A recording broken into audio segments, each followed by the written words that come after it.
Donc, nous en étions. J'essaie de me repérer puisque ça faisait un petit moment que nous ne nous sommes pas vus en direct. Nous en sommes arrivés à…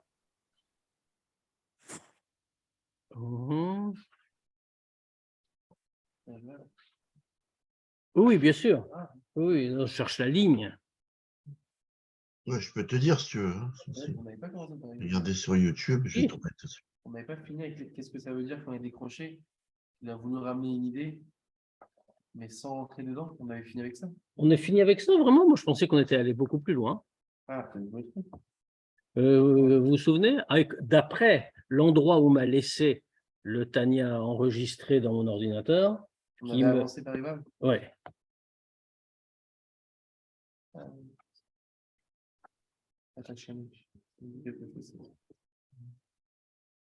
Dans tes écrits, c'est quoi les dernières? Moi, j'ai vu mon.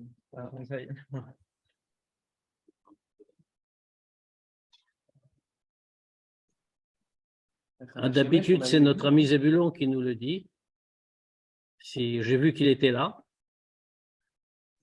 Je suis là, je suis à la maison, je suis revenu ce matin. Donc, on peut poser la question. Mazel Tov, ça s'est bien passé? Mazel Tov. Enfin, j'ai vu la petite fille, c'est tout. Bon, mais Mazel Tov, ça s'est bien passé. Bien sûr. Oui, bien sûr. Mais je suis revenu ce matin, je suis incapable de bouger de la maison. En plus, il n'y a pas d'ascenseur à la maison, donc… J'ai retrouvé, je crois.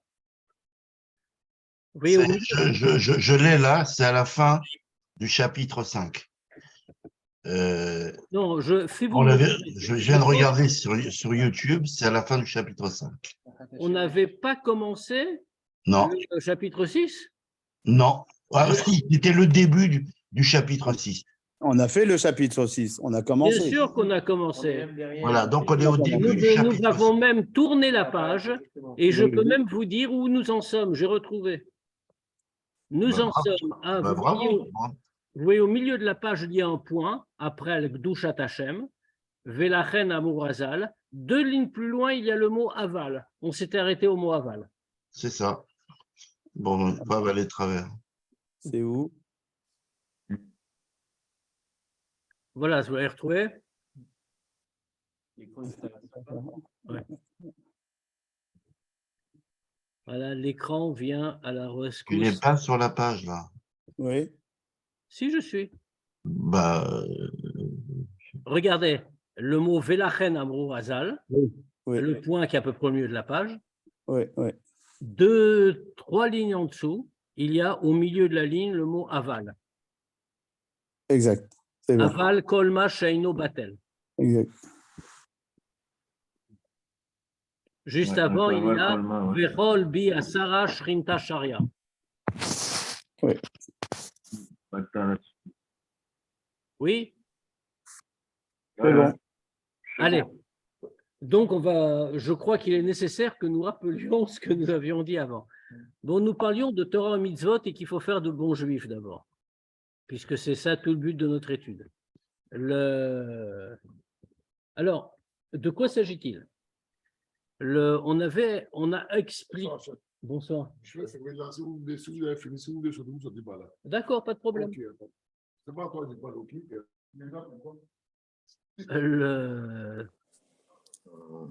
Alors, qu'est-ce qu'on avait dit jusqu'à présent? On avait donc expliqué, le but de ce chapitre, sur quelques chapitres, le Admor Vaken nous explique qu'est-ce que c'est que le concept, la notion de Sitra Achara. Et pourquoi ça s'appelle Sitra Achara? Puisqu'on a dit Zélo Matzé, Dieu a fait une chose en face de l'autre. Donc, on a quelque chose qui s'appelle Sitra Dikdusha, le côté de la Gdusha, et en face, c'est Sitra Achara. Et bien sûr, on avait soulevé la question, pourquoi Sitra Achara? Pourquoi l'autre côté? Pour nous dire qu'il n'y a rien entre les deux. En réalité, c'est la grande idée. Il n'y a rien entre les deux. L'autre côté, tout ce qui n'est pas Sitra Dikdusha, tout ce qui n'est pas Elokut, service de Dieu, c'est toujours Sitra Achara, c'est l'autre côté. Ça a beaucoup de conséquences. Ce n'est pas une petite idée. Ça a beaucoup de conséquences parce que ça signifie que toute chose qui n'est pas orientée les Shem Shamaim même si c'est un acte quotidien. Sitra Achara, ce n'est pas simplement les choses interdites, mais même des choses de tous les jours, des choses banales et quotidiennes dont on a besoin pour vivre. Eh bien, si ça n'est pas orienté, les Shem Shamaim, ça s'appelle Sitra Achara, même si ce n'est pas interdit, tout simplement parce que ça ne sert pas à Dieu. Donc, ce n'est pas Sitra Dikdusha. Alors, qu'est-ce que ça signifie donc? Ça signifie une chose très simple. Ça signifie que dans chaque chose, on doit ressentir Elokut. Dans chaque chose, on doit ressentir Dieu. On doit chercher quel est le service de Dieu dans chaque chose. Et ça signifie donc aussi que qu'est-ce que c'est tout le but de la Gdusha? C'est Ashrat Ashrina. C'est Dieu qui se révèle et qui est ressenti parmi nous, dans le monde, dans la vie quotidienne. Ça, c'est le but de chacun de nos actes. Mais qu'est-ce que ça veut dire?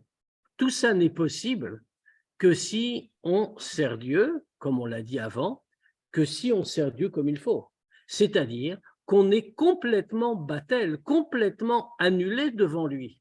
Et que tout ce qu'on fait, c'est uniquement pour être complètement attaché à lui.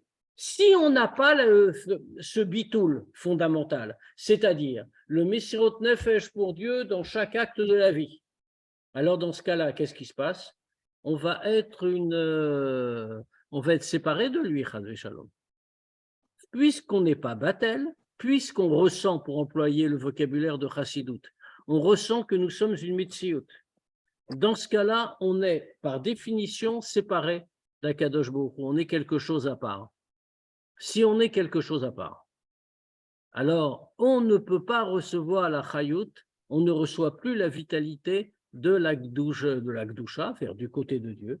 On ne la ressent. Alors, il faut mesurer ce qu'on est en train de dire. On est obligé de la recevoir. Toute chose dans ce monde, y compris la Klippa, reçoit la vitalité de Dieu. Mais on ne la reçoit plus de façon profonde. Alors, comment on la reçoit? C'est ce qu'on avait dit la fois dernière. On la reçoit du degré de Achoraïm. On la reçoit d'un degré de Achoraïm. Mais je crois que j'ai déjà avancé d'ailleurs, c'est ce qu'on va dire aujourd'hui. Donc, on va s'arrêter là et on va reprendre dans le texte pour définir chacune de ces notions. Puisqu'encore une fois, ces notions sont importantes. Donc, qu'est-ce qu'on est resté? C'est ça le grand point. Pour recevoir la vitalité de la Gdusha, il faut être Batel.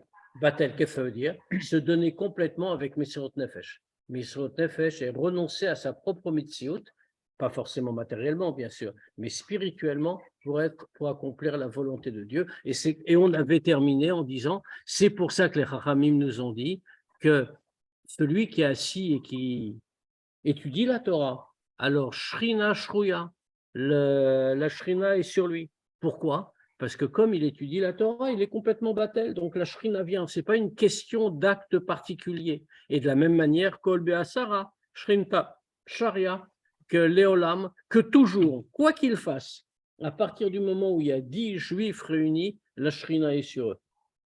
C'est-à-dire même 10 juifs qui vont parler de n'importe quoi, mais la Shrina va de toute façon être sur eux.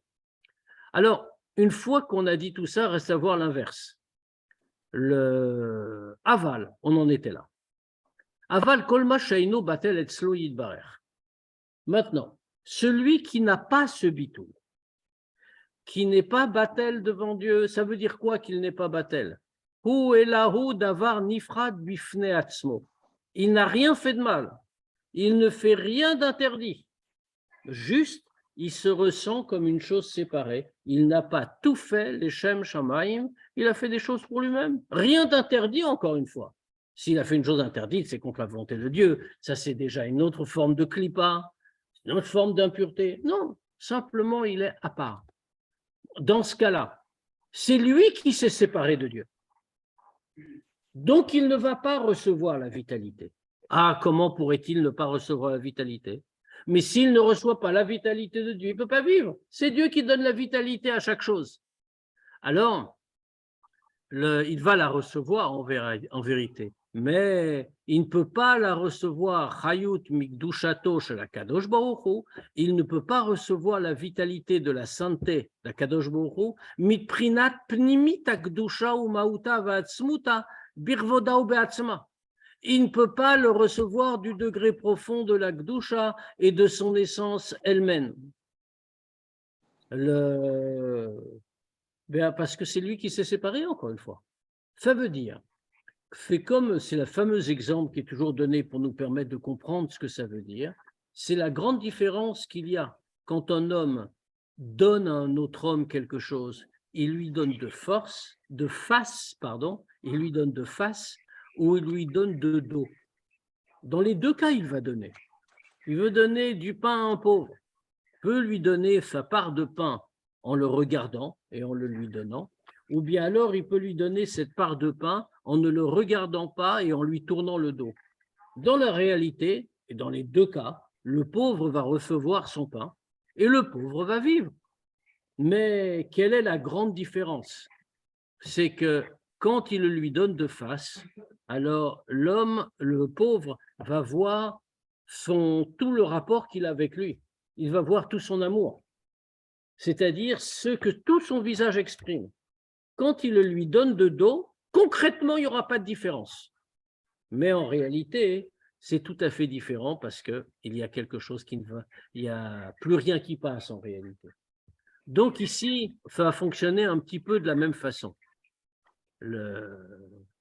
Il va le recevoir, et là, meprinat achoraim. Il va le descendre, il va recevoir cette vitalité, mais il va le recevoir comme par derrière, comme dans l'exemple de l'homme qu'on a donné. Sheyordim mimadrega le madrega, revavot madregot beishtal shelut haolamot derechila vaelul vetzimtzumim rabim. Il va le recevoir, mais toute cette vitalité qui est indispensable à qui que ce soit pour pouvoir exister dans ce monde, va descendre de degré en degré, des milliers, des dizaines de milliers de degrés, dans Ishtalshalut haolamot, dans l'enchaînement des mondes, dans une façon de Ila Vaelul, de cause à conséquence. Qu'est-ce que ça veut dire tout ça? Ça veut dire que dans ce cheminement qui est celui des mondes spirituels, on parle de Seder Ishtalshalut, comme on a déjà expliqué plusieurs fois. Le Seder Ishtalshalut, c'est comme le mot Shalchelet, c'est une chaîne. Dans une chaîne, chaque maillon est lié à l'autre. Dans une façon de Ila Vaelul, cause à conséquence, c'est-à-dire que le maillon supérieur entraîne l'existence du maillon inférieur qui lui est lié. Et ainsi, ça descend de degré en degré, de telle sorte qu'allant de degré en degré, tout cela va petit à petit se diminuer parce qu'on est en train de descendre de degré. Alors, il y aura Vetzimtzumim Rabim. Et pour que ça descende de degré en degré, puisque tout cela va descendre comment? C'est la manière dont Dieu a créé le monde en réalité. Dieu a pris ses forces. On va en reparler un peu plus loin d'ailleurs. Il a pris ses forces, les sphirotes, qui émanent de lui, qui ne sont pas autre chose que lui-même, et il les a mises dans le plus haut des degrés, dans le degré de Hatzilut, pour ensuite les faire descendre de degré en degré, d'une certaine manière, qu'elles se concrétisent davantage, concrétisent au mauvais sens du terme. Parce que quand quelque chose se concrétise, ça signifie que ça se sépare. Quand ça se sépare, ça signifie donc que la divinité y est plus cachée, plus voilée. D'où l'idée de Tzimtzumim. Parce que puisqu'il y a un Seder Ishtalshalut, puisqu'il y a une descente progressive de degré en degré, cela veut dire qu'un degré cause l'autre, et donc le degré inférieur est plus étroit que le degré supérieur. Ce qui veut dire que pour que la vitalité passe d'un degré à l'autre, elle doit à chaque fois subir un tzimtzum, de degré en degré.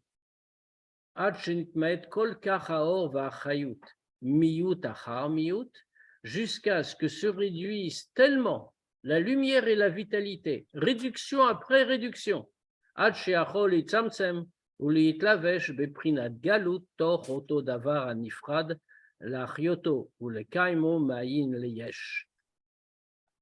va donc se réduire de plus en plus, jusqu'à, on remarque le mot, se contracter les hitlavesh et s'habiller.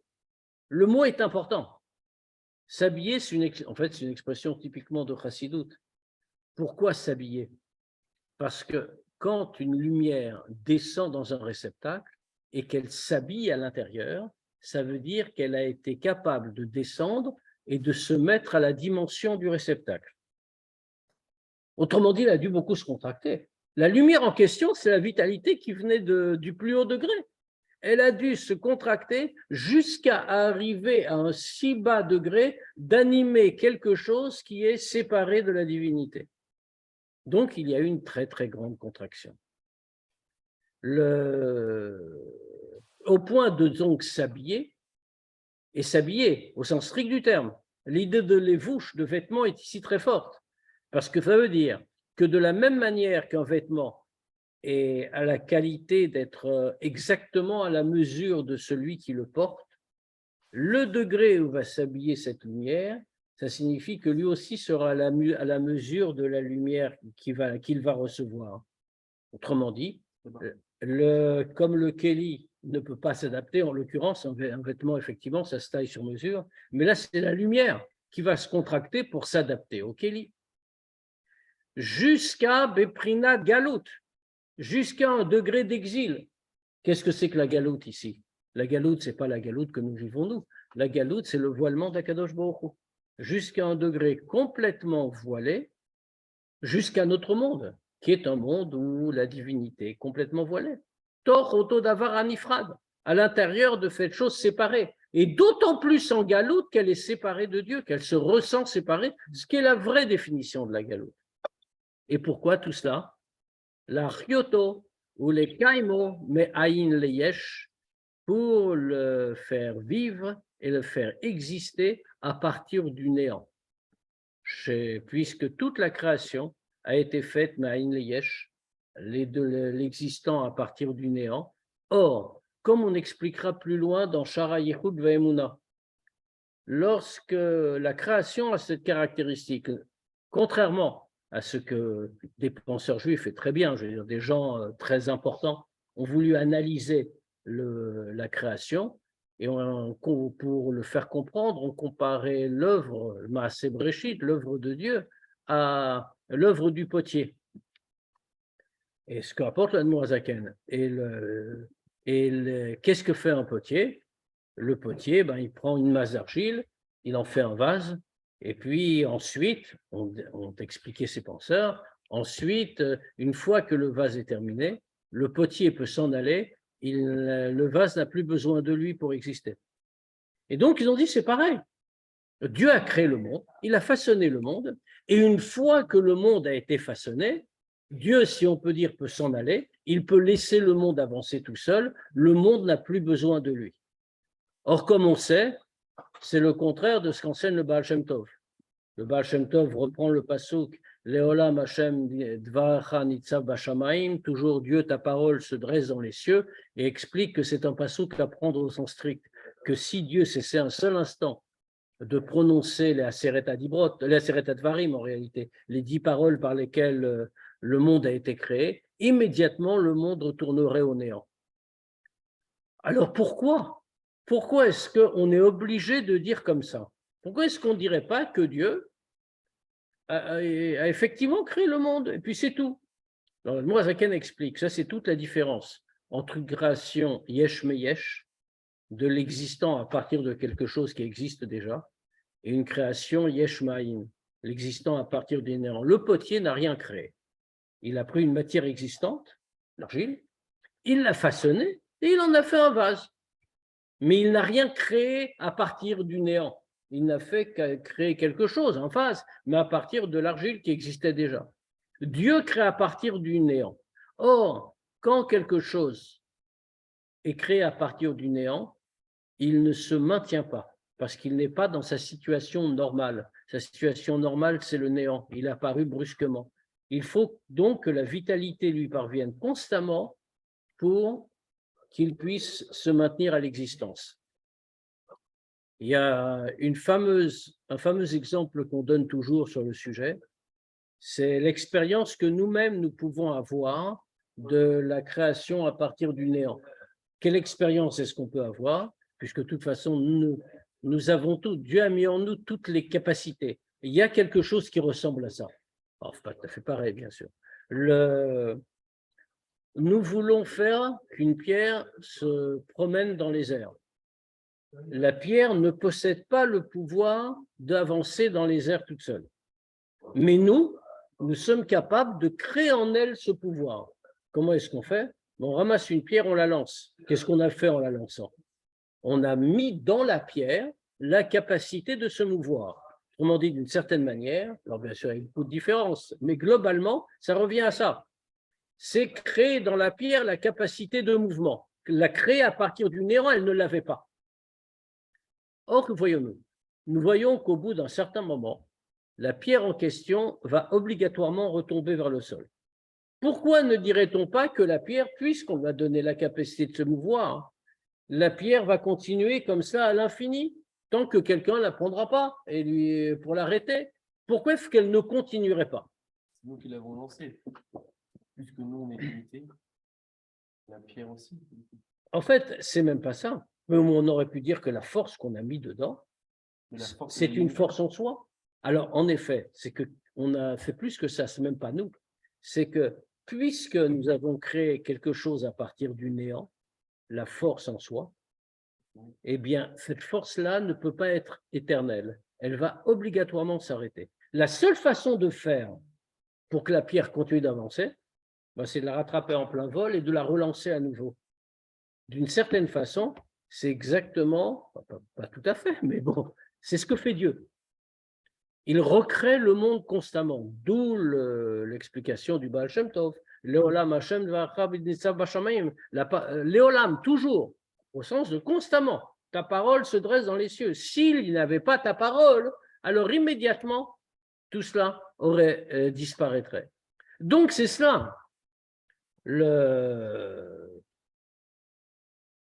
Donc la vitalité va s'habiller même dans une façon de galou, dans cette chose séparée, pour la faire vivre et la faire exister, la maintenir à partir du néant, shelo yachzor liot ain ve'efes kebatrila mikodem shenivra, pour qu'elle ne redevienne pas du néant comme avant qu'elle ait été créée. Velachen nikra olam hazeumlo olam haklipot vesitra. Donc, qu'est-ce qu'on voit? Nous voyons que la lumière qui fait exister le monde, chaque aspect du monde, a passé tout ce Seder Eshachlut, donc toute cette chute progressive, depuis le plus haut des degrés où Dieu donne la vitalité, jusqu'au degré le plus bas. Et c'est pour ça que ce monde-ci, donc, et tout ce qu'il contient, puisqu'ils sont en réalité totalement séparés de Dieu, qu'ils constituent une Metsiout, alors dans ce cas-là, ils sont appelés Olam Klipot Vesitra Achara. C'est le monde des Klipot et de la Sitra Achara. Donc notre monde est celui de la Sitra Achara. Alors, et on le voit très bien. On le voit très bien. Comment on le voit? C'est très simple parce qu'on ne voit pas Dieu. Alors, sauf après un Farmangen. Mais en réalité, on sait qu'il y a 4 mondes à notre niveau. Atzilut, Bria, Yetzira, Asya. Ce qui est un autre monde, c'est celui de Asya. Bon, en réalité, quand on dit ça, on simplifie énormément le propos. Mais on va se contenter de ça. Le Tania s'en contente, ça suffira aussi pour nous. Qu'est-ce qui différencie chacun de ces 4 mondes en réalité? 4 mondes l'un au-dessus de l'autre en réalité. C'est exactement le Seder Ishtalshelut dont on parlait. Le plus haut de ces 4 mondes, Atzilut, est un monde qui est complètement lié à Akadosh Baruch Hu, complètement lié à la divinité. À ce degré-là, au degré de Atzilut, il n'y a pas de séparation entre le monde créé et Dieu lui-même. En vérité, il est venu, alors une petite séparation pour qu'on parle de Olam à Atzilut, mais il a été créé, il émane, si on peut dire, de Dieu. Le mot Atzilut même l'indique. Le monde est Netzal, il reste Etzel, très proche de Dieu, et il est détaché de Dieu pour constituer un monde. Mais à ce degré-là, le monde est totalement attaché avec Akadosh Baruch Hu. Dans le monde du dessous, du dessous pas en termes géographiques évidemment, puisqu'il ne s'agit pas de monde matériel, mais de monde spirituel. Dans le monde du dessous, donc, le monde de Bria. Le monde de Bria se caractérise par le début de l'existence d'une clipa. Mais une clipa, donc, et en vérité, le Etzraïm dit qu'il y a un degré de mal, même dans le monde de Yetzira. Mais ce degré de mal n'est pas un degré qui voile Dieu. C'est quelque chose qui fait partie de ce monde. Quand on descend encore d'un degré dans le monde de Yetzira, le degré de mal devient plus perceptible et commence déjà à avoir un rôle.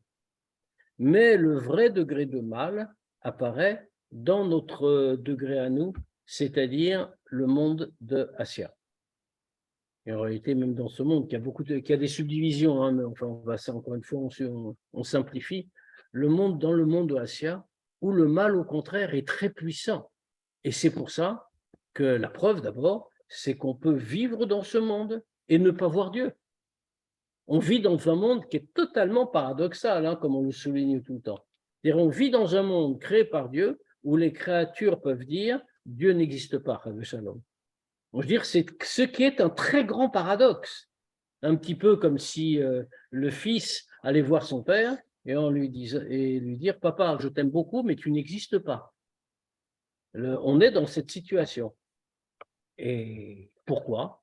Parce que comme ce monde-ci est le monde de la Klippa et de la Sitra Achara, la divinité y est cachée. C'est le rôle de la Klippa. Velachen, et c'est pour cette raison-là. Kol Maase Olam Hazeh Kashim Veraim. Et c'est pour ça que tout ce qui se passe dans ce monde, c'est difficile et c'est mauvais. Varshaim Govrimbo, et les Reshaim y dominent. Moshkatu Betzraim, Shar Membet, sauf Perek Dalet, comme c'est écrit dans Etzraim, Shar Membet, sauf Perek Dalet. Voilà, vous avez la référence, vous n'irez qu'à aller voir. On va regarder la note, l'astérisque qui est à côté du Perek Dalet. On voit la note qui est juste à côté, où il explicite un petit peu. C'est pour ça qu'il n'a pas mis dans le texte, hein, comme toujours le même principe pour les notes.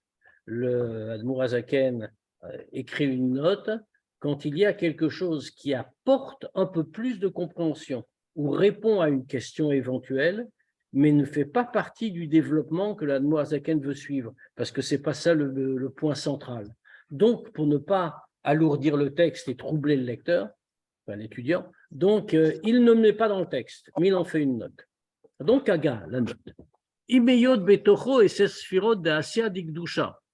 Bien qu'il y ait à l'intérieur, et cette note est importante, parce que d'après ce qu'on vient de dire maintenant, c'est tout à fait démoralisant, c'est même désespérant comme perspective. Hein. C'est-à-dire notre monde, c'est l'horreur. C'est Kashim Veraim, c'est difficile, c'est mauvais, il n'y a que des Rchaïm ici, on ne voit rien, c'est Sitra, c'est Klippa, à la limite, on n'a plus qu'à jeter Brachmet. Alors, cette note ici nous donne quelque chose de plus. Imeyot betocho et sersfirot de Asya dikdusha. Bien qu'il y ait dans ce monde-là les 10 sphirot de Asya dikdusha. Qu'est-ce que c'est que Asya dikdusha? En vérité, je dis il y a un monde d'Asya. Il n'y en a pas un, il y en a deux, minimum.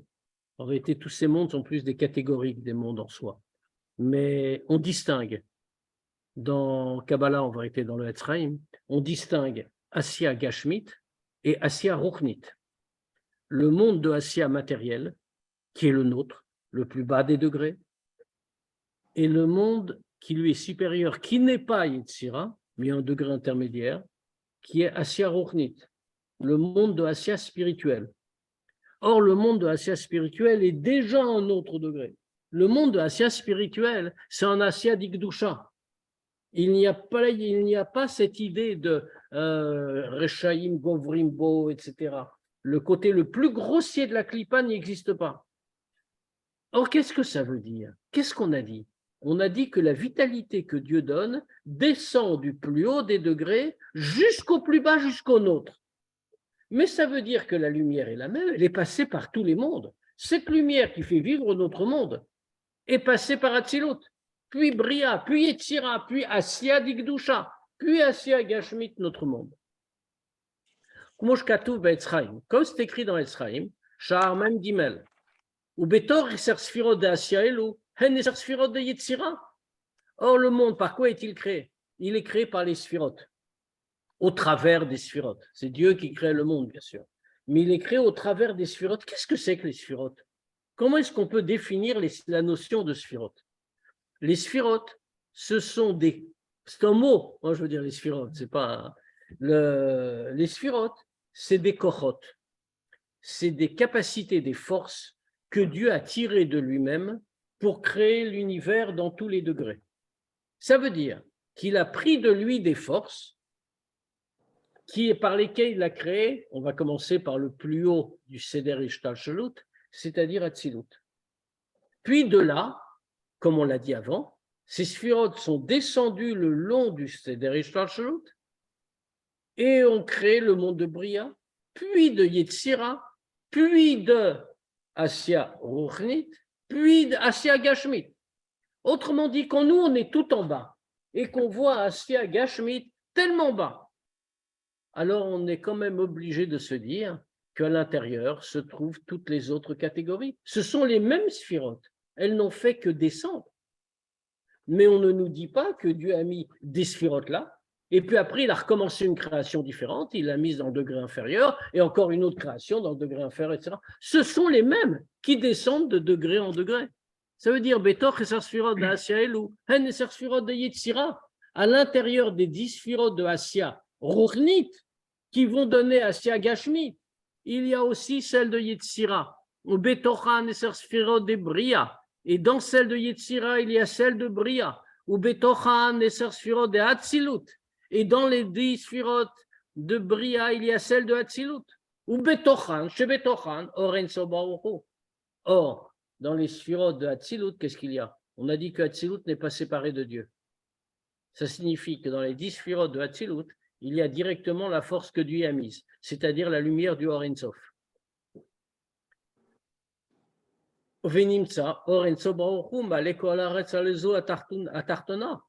Qu'est-ce qu'il en ressort? Il en ressort que nous, dans notre monde inférieur, le plus bas de tous, nous avons Dieu lui-même, l'essence de Dieu, qui remplit le monde entier. Comment?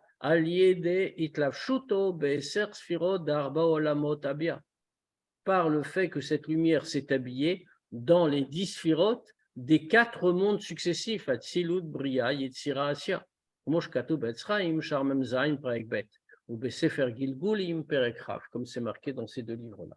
Donc, qu'est-ce qu'on voit? On voit qu'en réalité, oui, notre monde est très bas. Il n'y a pas de doute. C'est le plus bas de tous. Il y a les Chaim dominent, etc., etc. Mais ce monde-là n'est pas séparé de Dieu. Notre monde n'est pas séparé de Dieu, au contraire. Par l'intermédiaire de l'Aïklafshut, comme on a dit, Dieu s'habille dans les sphirotes et les sphirotes descendent de monde en monde. Dans notre monde, nous avons le Or, du Or Ensof tel qu'il est dans Atzilut. Et donc, ce qui nous donne la force d'agir et de faire que même dans un monde pareil, on peut quand même réaliser la volonté de Dieu. Une fois qu'on a précisé ça, c'est bon pour le moral. Voilà. Ne nous jetons pas tout de suite dans la fête. Maintenant, une fois qu'on a dit ça, on va distinguer à l'intérieur des clipotes.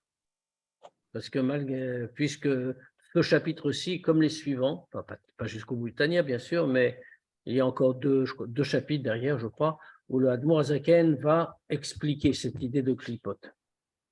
Parce qu'après tout, ça aurait été mieux s'il n'y avait pas eu de clipa. Le monde aurait été parfait, il aurait été pur, on aurait voulu que faire le service de Dieu, ça aurait été génial. Il n'y aurait pas eu de tentation, etc., etc.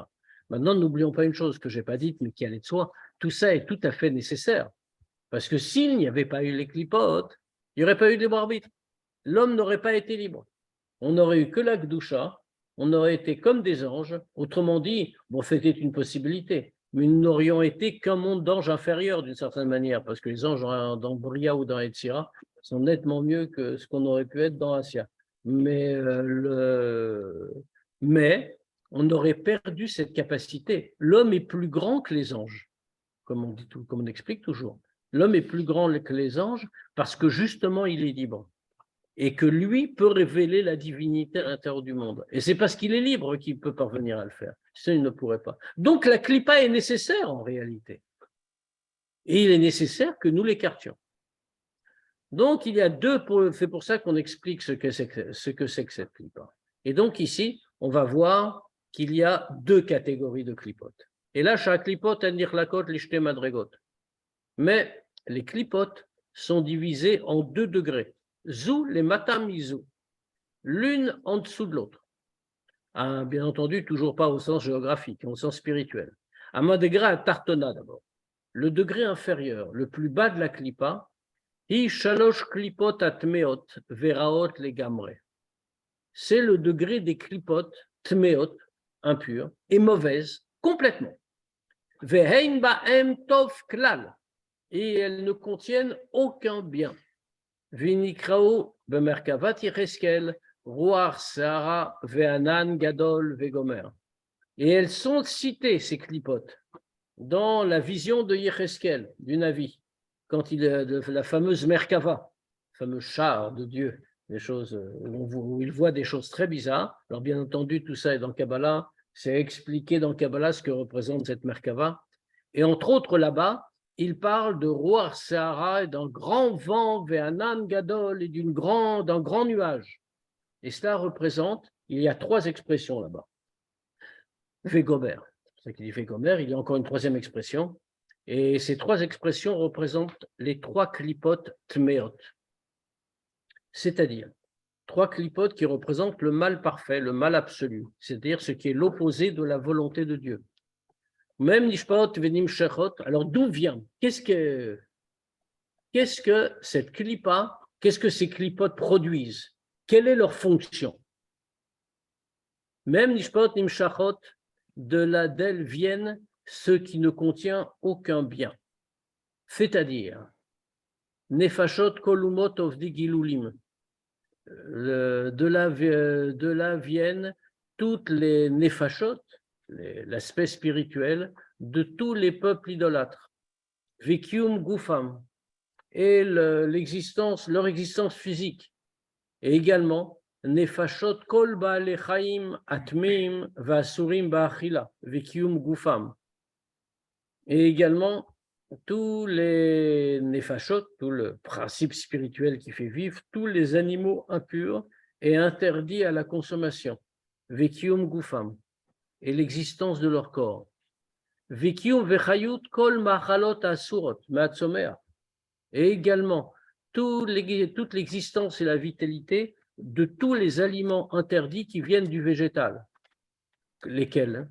C'est une chose pas cachée dans le végétal. Comme orla, comme par exemple les fruits des 3 premières années d'un arbre, qui sont totalement taref en réalité.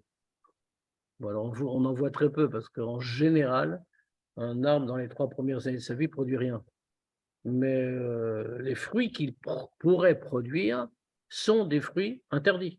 C'est-à-dire qu'ils sont des fruits taref, au même titre que de la viande taref. Ce n'est pas un interdit différent. Mais quel est à Kerem? Ou alors les espèces hybrides, les mélanges végétaux. Comme Shegatouf Be'etzraim, Sharmem Tet Perek Vav.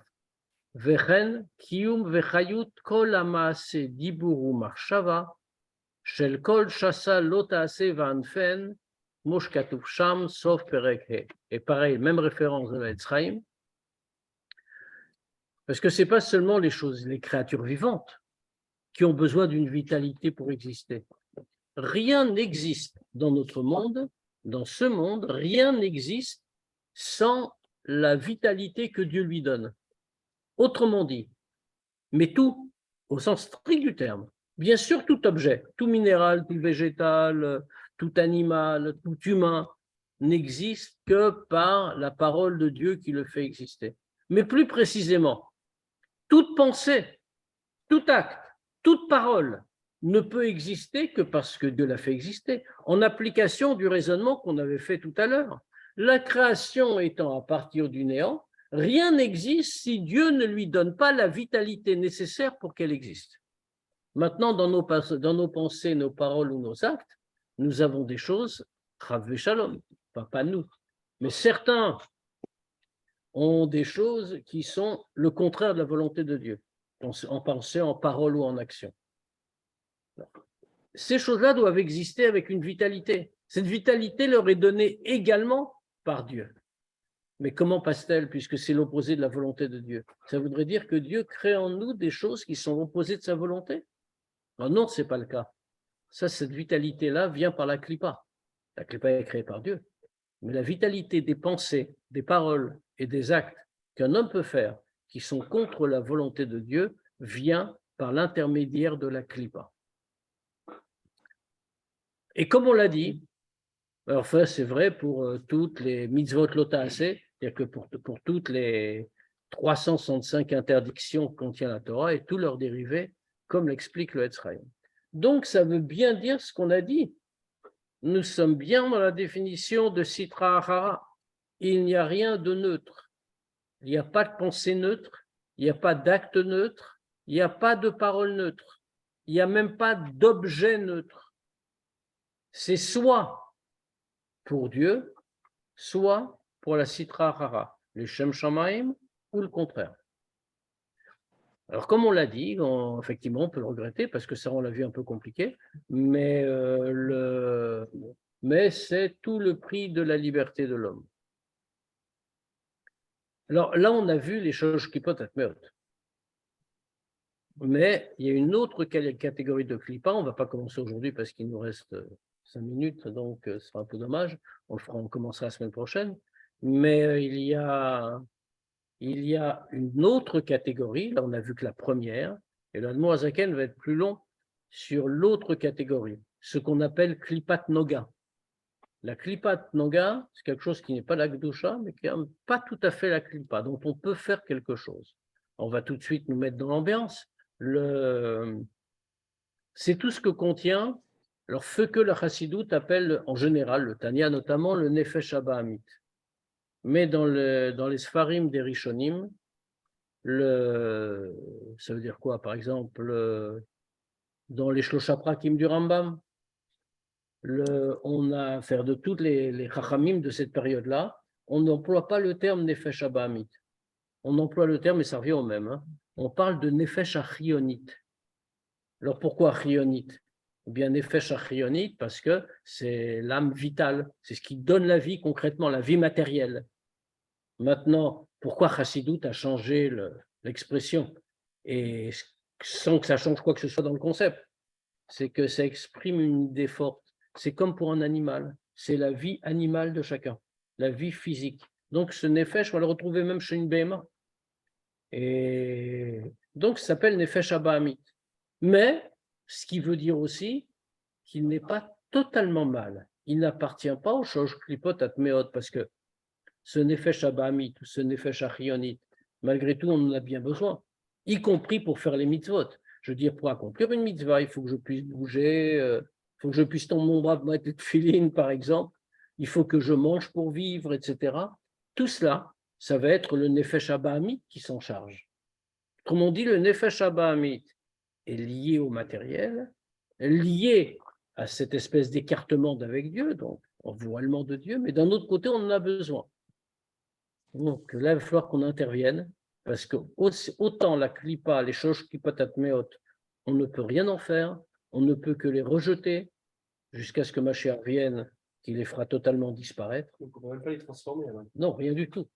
Les choses qui peuvent être méotes, c'est pour ça que c'est assourd. Alors, comme fait connu le fameux mot, sur le pshat qu'on donne sur le mot assour et moutar. Assour. Fait comme matir assourim. Qu'est-ce que ça veut dire matir assourim? C'est les mêmes mots, matir moutar, assourim, assour. Matir assourim qui délivre les prisonniers. Autrement dit, c'est le même mot.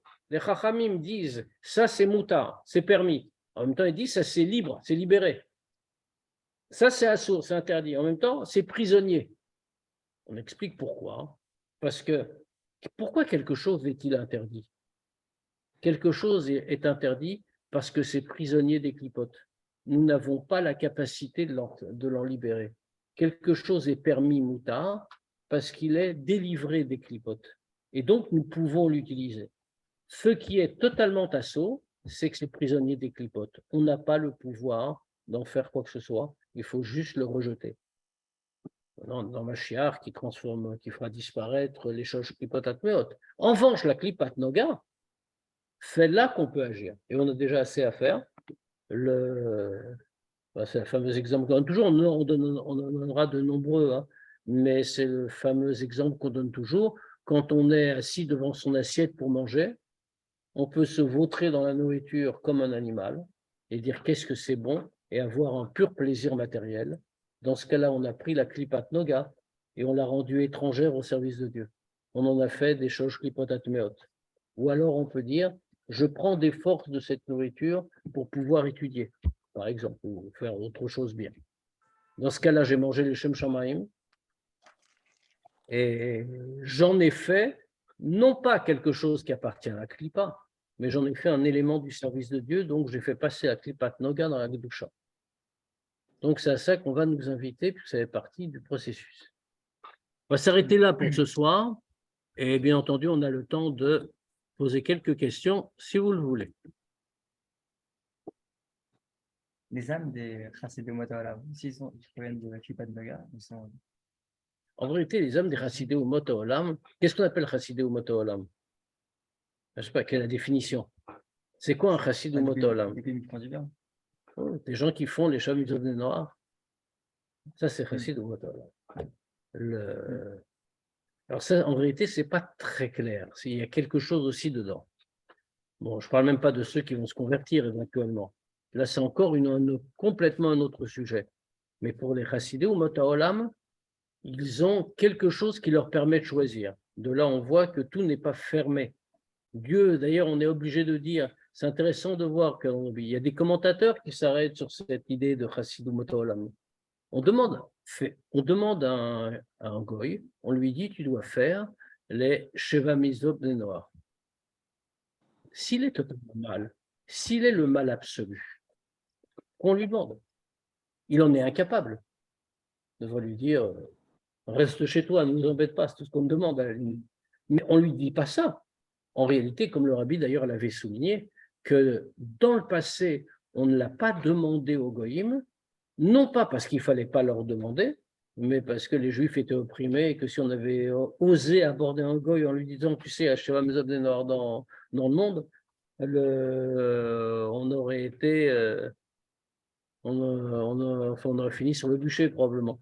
Donc, donc on ne l'a pas fait, mais ça veut dire que ça existe, ce qui signifie que même un goy a aussi des éléments qui lui permettent de choisir ça. Et malgré tout, il n'en reste pas moins que son degré, celui qu'on vient de définir. Et là, et on remarque aussi que malgré tout, alors je ne sais pas s'il faut y voir quelque chose, je n'ai pas trouvé quelque chose là-dessus, mais on voit que le texte du Admor Zaken, le Tanya, nous dit les Umot of Digilulim. C'est les peuples spécifiquement idolâtres. Donc quelqu'un qui a rejeté l'idolâtrie, dans quelle catégorie se place-t-il? Ça veut dire que son âme, elle change. Ou peut-être en tout cas qu'il a révélé d'autres moyens. Elle n'a pas changé, mais il a révélé quelque chose. Bien, s'il n'y a pas d'autres questions, bien, il n'y a plus qu'à faire. Et Bezrat Hashem, on se voit jeudi pour la Sikha du Rabbi. On a été éclairé par Hanouka. D'accord. Bonne soirée. Bonne soirée. Tout. Merci.